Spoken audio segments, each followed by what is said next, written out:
একাধিক উড়ান বাতিল ও ব্যাপক দেরিতে চলার ঘটনায় যাত্রীদের তীব্র ভোগান্তির পর অবশেষে উদ্যোগী হলো কেন্দ্র সরকার। পরিস্থিতি নিয়ন্ত্রণে আনতে ও দায় নির্ধারণে উচ্চ পর্যায়ে তদন্ত কমিটি গঠনের সিদ্ধান্ত নেওয়া হয়েছে।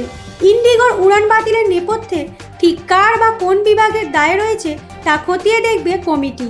যে কোনো প্রশাসনিক, প্রযুক্তিগত বা অপারেশনাল গাফিলতি সবকিছুই পর্যবেক্ষণ করা হবে। ভবিষ্যতে এ ধরনের বিশৃঙ্খলা যাতে আর না ঘটে তার জন্য নির্দিষ্ট পরামর্শ ও নীতিমালা তৈরি করে দেবে কমিটি।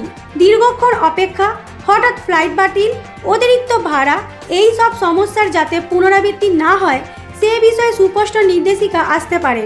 বিমান সংস্থাগুলির উপর কঠোর নজরদারি ও মনিটরিং ব্যবস্থা জোরদার হতে পারে। গত কয়েকদিনে দেশের বিভিন্ন বিমানবন্দরে ইন্ডিগোর একের পর এক উড়ান বাতিল হয়েছে। বহু উড়ান ঘন্টার পর ঘন্টা দেরিতে চলায় যাত্রীদের ক্ষোভ চরমে পৌঁছেছে।